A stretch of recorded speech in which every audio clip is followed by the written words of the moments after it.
আমি 6 নং টুকরিয়া শাখা। আমি হযরতকে তার সংক্ষিপ্ত বক্তৃতা পেশ করার জন্য বিনীতভাবে অনুরোধ করছি। ইন্নাল হামদুলিল্লাহ ওয়াসসালাতু ওয়াসসালামু আলা রাসূলিল্লাহ আম্মা বা'দ। ইন্না আকরামাকুম ইনদাল্লাহি আতকাকুম ইন্নাল্লাহা আলিমুন খাবীর।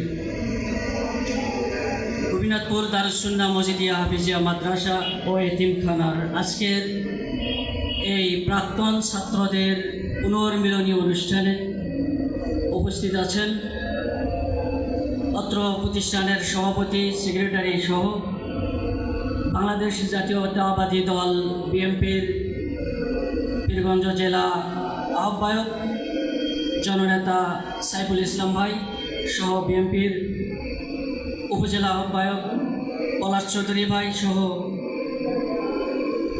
বাংলাদেশ ইসলামী আন্দোলন এবং বাংলাদেশ জামাত ইসলামী খিলাফত আন্দোলন সহ আমার প্রাণপ্রিয় রাজনৈতিক সহকর্মীবৃন্দ, সেই সাথে উপস্থিত আছেন এই মাদ্রাসার সোনার টুকরা, এই মাদ্রাসার গোল্ডেন, এই মাদ্রাসার ঐতিহ্য, এই মাদ্রাসার প্রাণ, এই মাদ্রাসার স্পন্দন প্রাক্তন ছাত্র হাফেজ ভাইরা, সেই সাথে উপস্থিত আছেন অত্র এলাকার সুধীবৃন্দ।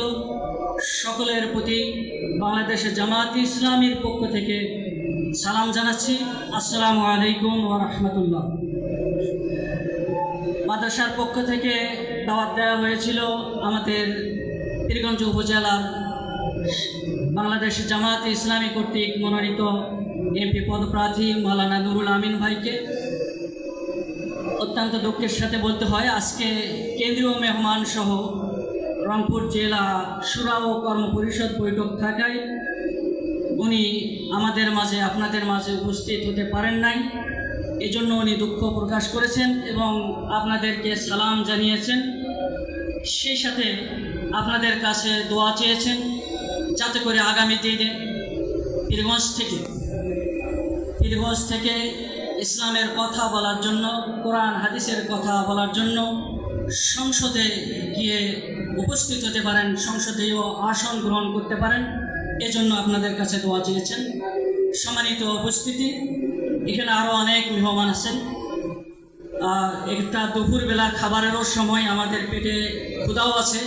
আমি আপনাদের মাঝে একটি আয়াত তেলাওয়াত করেছি, সূরা হুজরাতের 13 নম্বর আয়াত, যেখানে আল্লাহ তাআলা বলেছেন যে ইন্নাল্লাহা আকরামাকুম, যেখানে আল্লাহ তাআলা বলেছেন নিশ্চয় আল্লাহ তাআলার নিকট সেই ব্যক্তি অধিক প্রিয়, অধিক সম্মানী, যিনি আতকাকুম, তোমাদের মাঝে যিনি অধিক আল্লাহ ভীরু। এবং কে অধিক আল্লাহ ভীরু সেটাও আল্লাহ সুবহানাহু ওয়া তাআলা জানেন। সম্মানিত উপস্থিতি, যারা মাদ্রাসায় পড়েন এবং যারা মসজিদে যাতায়াত করেন, কোরআন সুন্নাহর সাথে সম্পৃক্ত, আল্লাহর সাথে যাদের সম্পর্ক, তাহাজ্জুদ নামাজ পড়েন, অবশ্যই তাদের মধ্যে কোরআনের ভীতি থাকবে।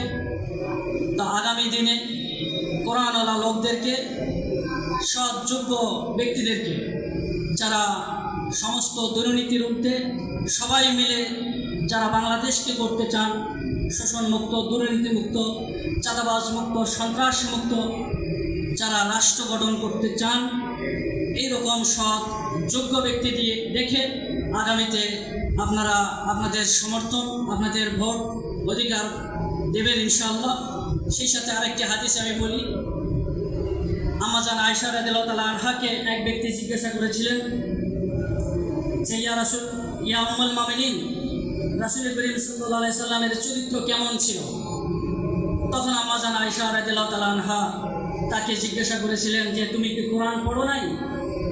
পবিত্র কোরআনই হচ্ছে তার চরিত্র। সম্মানিত হাফেজ সাহেবগণ এবং উলামায়ে নিজাম, আপনারা কোরআনের সাথে সম্পৃক্ত, কোরআন মুখস্থ করেছেন। তো এই কোরআনের আদর্শে, যেই আদর্শ রাসূল সাল্লাল্লাহু আলাইহি সাল্লাম লালন করে গিয়েছেন, আমরা সকলে মিলে সেই রাসূল করিম সাল্লাল্লাহু আলাইহি সাল্লামের আদর্শান্বিত হব এবং যে কোরআন আমরা মুখস্থ করেছি, যে কোরআন ধারণ করেছি, সেই কোরআন অনুযায়ী আমাদের জীবন গড়ব।